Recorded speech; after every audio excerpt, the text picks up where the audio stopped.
muitas delas, e para nós foi muito assustador, haviam abandonado o colégio na terceira, quarta série do ensino fundamental. E elas conseguiram se integrar e conseguiram começar um processo de geração de renda e de empreender.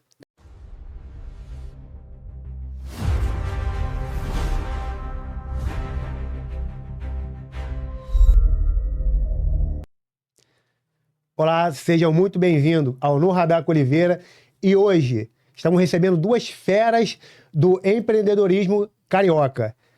Carol Mendes, que já foi subsecretária do governo, e Samir Nelme, que é presidente da Associação Comercial Empresarial de Campo Grande. Carol, muito obrigado por aceitar o nosso convite e estar aqui hoje essa noite. Eu que agradeço o convite, poder conversar e estar ao lado do Samir e poder dialogar com vocês a respeito de um tema da qual eu tenho muito respeito, porque fez muita diferença na minha trajetória e principalmente porque faz muita diferença para o desenvolvimento econômico local. Samir, se apresenta aí para a nossa... Só agradecer também o convite.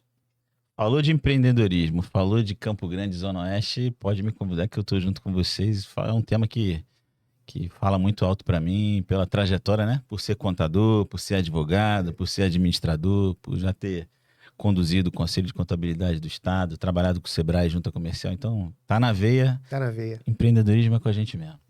Carol, fala pra gente aqui, quando começou essa caminhada no empreendedorismo?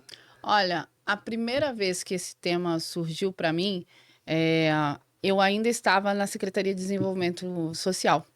Isso porque me encomendaram um programa que era para fazer capacitação profissional vinculado ao empreendedorismo com mulheres do Cidade Integrada, do programa Cidade Integrada. E o primeiro lugar que a gente implantou foi o Jacarezinho. Lá nós tínhamos 1.000 alunas em um prédio que nós revitalizamos durante o programa. Tinha mais alunos que a FATEC e o Colégio Estadual juntos. Daquela região, né? De dentro do Jacarezinho e Manguinhos. E ali eu tive a percepção de como transforma a vida das pessoas, especialmente mulheres, no caso a gente falava de jovens mães de 15 a 29 anos. Como transforma a vida das pessoas, primeiro, saber um ofício, e segundo, gerar renda e se desenvolver a partir disso. Então, eu tive, o primeiro desafio foi construir um programa que tivesse o passo 2, o empreendedorismo. E para mim era novo, porque eu não vinha dessa temática, né? Eu estava na Secretaria de Desenvolvimento Social, numa perspectiva de garantias de direitos, mas foi a primeira vez que eu tive um contato tão efetivo com mudanças reais, de mulheres que aprendiam muitas áreas da beleza e que efetivamente começaram a abrir negócios. E tem até hoje. Inclusive, tem salões de beleza que continuam funcionando a partir disso. E foi a primeira vez que eu vi como é intensa a relação das pessoas com o empreendedorismo, mesmo quando elas não sabem que elas estão empreendendo.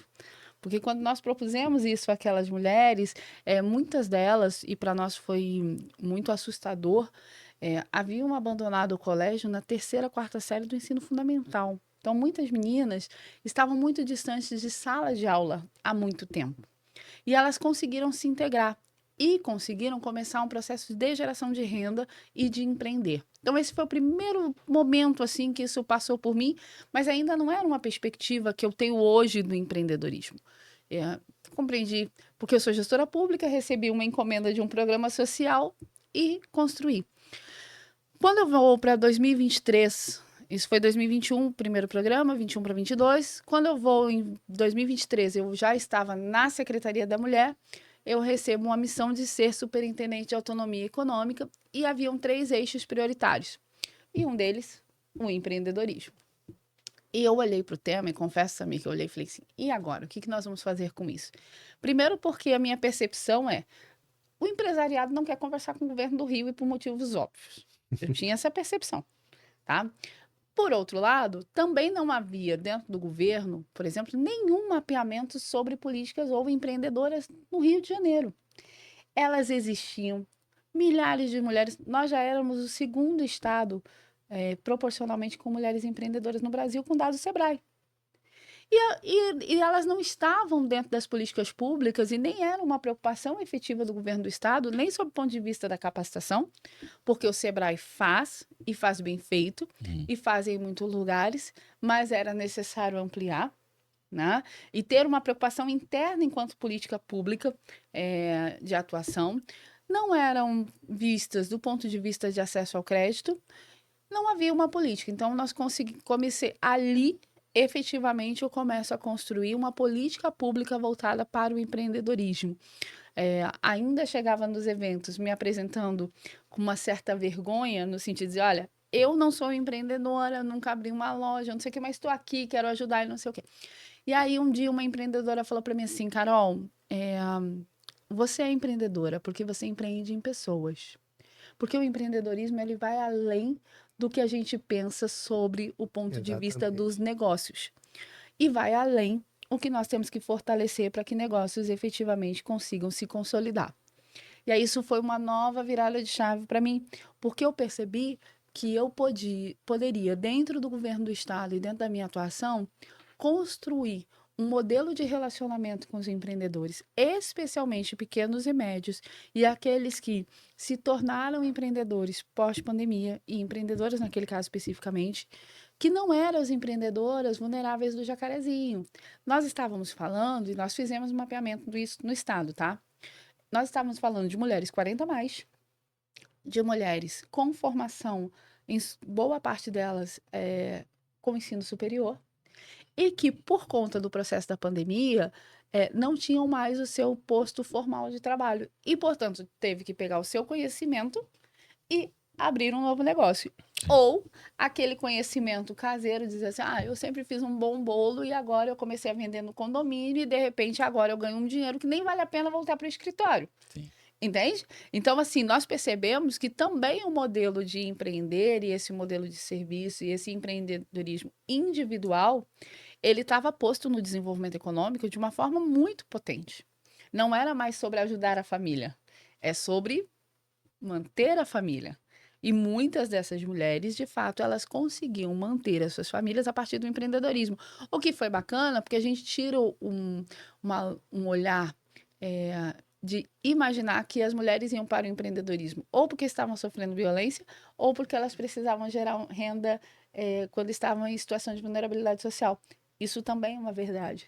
Mas nós estávamos diante de um cenário de muitas mulheres com formação, com um capital para iniciar o seu negócio muitas vezes, mas ela não tinha o suporte do serviço público para realizar. Então, eu te diria que essa trajetória ela começa ali, primeiro no embrionário de construir uma ação de geração de renda que veio, sim, dar um resultado econômico para aquele território.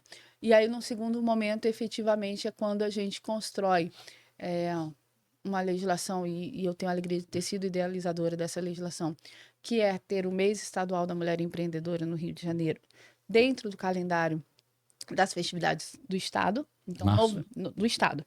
Mas no mês de março? Não, novembro. Porque em novembro nós temos o Dia Internacional, né? A ONU estipulou o Dia Internacional do Empreendedorismo Feminino.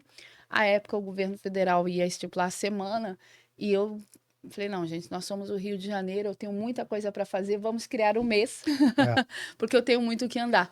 E no passo seguinte, nós construímos o primeiro e único Conselho Estadual de Empreendedorismo Feminino, órgão vinculado ao governo do estado, com 33 mulheres, 5 representantes de universidades públicas e privadas. Então, a gente tem desde a UFRJ, nós temos a FGV, nós temos Mulheres do Brasil, nós temos gestoras públicas municipais, nós temos mulheres gestoras públicas do estado e temos empreendedoras locais da Baixada Fluminense, mulheres com deficiência, para pensar a política pública e não mais sobre a única ótica desse lugar do governo do estado, onde estavam as gestoras que se reuniam e pensavam sobre. Então, nós entendemos que para construir isso era necessário ter um conselho estadual, que já tem 2 anos, por sinal, e eu fico bem feliz que a gente tenha conseguido avançar no intuito de construir a política pública. Então, ali a gente começou a estruturar efetivamente, e é por conta desse movimento todo e do que nós construímos, é que eu acabei saindo da Secretaria da Mulher, indo para a Casa Civil, construir a primeira subsecretaria de empreendedorismo do governo do estado, não mais só para mulheres, para homens e mulheres. Aí o desafio era outro, como diria o filme, a missão é outra. A missão naquele momento era, primeiro, integrar o público masculino, estabelecer políticas e ações que também dialogassem com empreendedores e empreendedoras jamais estabelecidas no mercado, para pensar novamente o avançar dessa política pública do empreendedorismo no segundo passo e numa segunda onda, vamos assim dizer, sem deixar para trás as minhas mulheres, que foram todas comigo. Continua a Secretaria de Estado da Mulher fazendo um trabalho muito bonito, mas em algum momento eu percebi que eu não tinha como desfazer os compromissos com elas, no sentido de continuar realizando os encontros, palestrando, realizando oportunidades, tendo elas no centro das ações. Então, se eu pudesse trazer essa trajetória, ela começa numa perspectiva muito local e chega numa perspectiva que olha o Estado e conversa com a Secretaria de Desenvolvimento Econômico, conversa com a AGRIO, conversa com as demais secretarias que pensam essa política do empreendedorismo a partir de uma dinâmica que, para mim, individualmente, é o que me move. Para além dos números e dos negócios, nós estamos falando dessas pessoas que são absolutamente invisibilizadas, porque a gente vê a marca ou a porta do negócio, né? Do ponto de vista do lucro e daquilo que ela pode proporcionar como desenvolvimento. Então, eu trouxe, talvez pela minha trajetória, Sim. com certeza pela minha trajetória, de quem vem de garantias de direitos, eu digo hoje que eu conheço a maior parte dos empreendedores sabendo da sua história e das suas dores e pensando para além do negócio, porque o negócio por si só é feito por uma pessoa que precisa ser cuidada. Você falou uma questão aí na época da pandemia, né? A gente trabalhava num grande comércio aqui na região, acho que um dos maiores aqui da região, e assim, a gente viveu momentos difíceis aqui na região. E esse pequeno, às vezes médio empreendedor aqui sofreu bastante, né? Eu consegui acompanhar isso de perto. Que as pessoas têm uma visão muito distorcida de que o empresário ele objetiva o lucro a qualquer preço.